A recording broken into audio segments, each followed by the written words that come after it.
நம்முடைய ஜெபத்திற்கு பதில் கொடுக்கிற இயேசுவின் இனிதான நாமத்தினால் உங்களை வாழ்த்துகிறேன். இந்த நாள் நம்முடைய ஆவிக்குரிய சிந்தனைக்காக லூக்கா எழுதின சுவிசேஷம் 18ஆம் அதிகாரம் முதல் வசனத்தின் முன்பகுதியை நான் வாசிக்கிறேன். சோர்ந்து போகாமல் எப்பொழுதும் ஜெபம் பண்ண வேண்டும். இயேசுவானவர் சொன்ன காரியம் அது. ஜெபம் பண்ணுவதிலே சோர்ந்து போய்விடக்கூடாது. நாம் எப்படி ஒரு நாள் ஜெபிக்கிறோம் அல்லது ஒரு நேரம் ஜெபிக்கிறோம், உடனே பதில் வர வேண்டும், உடனே மாற்றம் ஏற்பட வேண்டும், உடனே அற்புதம் நடக்க வேண்டும் என்று எதிர்பார்க்கிறோம். இல்லாத பட்சத்திலே நம்முடைய ஜெபத்தெல்லாம் ஆண்டவர் கேட்பாராண்டு சோர்ந்து போய் விட்டு விடுகிறோம். ஆனால் வேதம் சொல்கிறது சோர்ந்து போகாமல் ஜெபிக்க வேண்டுமாம். ஆண்டவர் ஜெபத்தை கேட்கிறவதை மறந்துவிடக் கூடாது. அப்போஸ்தலர் நடபடிகள் 12ஆம் அதிகாரத்திலே 5ஆம் வசனத்தை வாசிக்கும் பொழுது, ஒரு சிறு கூட்டம் சபையாராய் இரவு நேரத்திலே ஊக்கமாய் ஜெபம் பண்ணுகிறார்கள். எதற்காக தெரியுமா? பேதுரு என்கிற அப்போஸ்தலர் அங்கு சிறை வைக்கப்பட்டிருக்கிறார். அடுத்த நாள் அவர் கொலை செய்யப்பட போகிறார். ஒரு நிர்பந்தமான ஒரு சூழ்நிலை. அந்த சபையார் எல்லாம் ஒருவேளை புலம்பிக்கிட்டு இருக்கலாம், நல்லா ஊழியம் செய்தார், எவ்வளவு வல்லமையான காரியங்கள் அவர் மூலமா நடந்தது, அவரை போய் இப்படி பண்றாங்களேன்னு சொல்லி புலம்புவதற்கு ஏராளமான கூட்டங்கள் இருக்கும். ஆனால் ஜெபிப்பதற்கு எப்பொழுதுமே குறைவான கூட்டங்களை தான் பார்க்க முடிகிறது. ஒரு சிறு கூட்டம் ஊக்கமாய் ஜெபிக்கிறார்கள். நடந்தது என்ன? அந்த ஜெபத்தை கர்த்தர் கேட்டு தூதனை அந்த சிறைச்சாலைக்குள் அனுப்பி பேதுருவை விடுதலை பண்ணி அதே இடத்திற்கு கொண்டு வந்ததாக வேதம் சொல்லுகிறது. பாருங்கள், ஜெபத்திற்கு எவ்வளவு வல்லமை. இவர்கள் போய் பெரிய பெரிய அதிகாரிகளோ பெரிய ஆட்களோ பார்க்கவில்லை. முழங்கால் படியிட்டு அந்த திருச்சபையில் ஒரு சிறு கூட்டமாய் உன்னதமான தேவனை நோக்கி கூப்பிட்டார்கள். அங்கிருந்து பதில் வந்தது. ஒரு தேவதூதனை அனுப்பி தேவதூதன் எல்லா சிறைச்சாலைகளின் கதவுகளை திறந்து கடந்து சென்று போய் பேதுருவை பத்திரமாய் கொண்டு வந்து விட்டார். ஆண்டோடு நாம மகிமைப்பட்டது. நம்முடைய வாழ்க்கையிலும் கூட அப்படித்தான். சிறு கூட்டமாக இருக்கலாம், தொடர்ந்து சோர்ந்து போகாமல் ஜெபிக்க வேண்டும் என்று ஆண்டவர் விரும்புகிறார். ஹெட் கண்டர்ஸ் சொல்லிட்டு, அதாவது தலைகளை வேட்டையாடுகிறவர்கள் சொல்லி, இந்த நாகாலாந்து, அந்த மணிப்பூர், அந்த நார்த் ஈஸ்ட் பகுதியில் இருக்கிற ஜனங்களுக்கு ஒரு பெயர் உண்டு.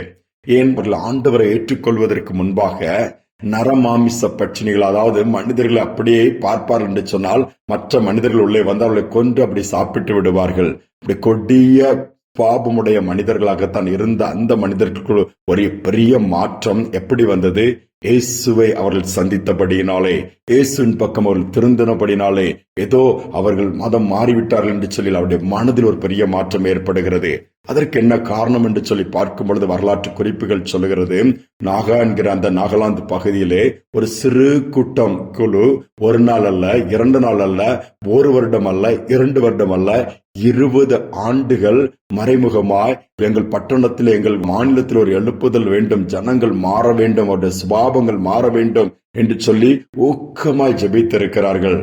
அந்த ஜெபத்தை கர்த்தர் கேட்டார். அந்த பகுதியில் உள்ள ஏராளமான ஜனங்கள் ஒருவேளை இந்திய தேசத்திலே பார்க்கும்போது அங்குதான் தங்கள் வாழ்க்கையை கிறிஸ்துவுக்கு கொடுத்தவர்கள் ஏராளமாக இருக்கிறார்கள். யோசித்து பாருங்கள். சிறு கூட்டமாய் ஜெபிக்கிற பழக்கம் நமக்கு தேவை. ஒரு சிறு ஜெபிக்கிற கூட்டத்தோடு உங்களை இணைத்துக் கொள்ளுங்கள். அது நிமித்தமாய் கர்த்தர் மாற்றங்களை ஏற்படுத்துவார். அது நிமித்தமாய் அற்புதங்கள் நடக்கும், காரியங்கள் வாய்க்கும். நாம் ஒரு தீர்மானம் எடுப்போமா? நம்முடைய ஜெபத்திற்கு நிச்சயமாய் பதில் கொடுப்பார். சோர்ந்து போகாமல் நாமும் ஜெபிப்போம். கர்த்தர் பெரிய காரியங்களை செய்வார். ஜெபிக்கலாம். அன்பின் தகப்பனே, இந்த நாளில் எங்களை உங்களுடைய சமூகத்திலே தாழ்த்தி ஒப்புக் கொடுக்கிறோம். ஜெபத்தை கேட்கிறவரே மாம்சமான யாவரும் இடத்தில் வருவார்கள் சொன்னது போல ஜெபத்திற்கு பதில் கொடுக்கிற தேவனா இருக்கிறீரப்பா.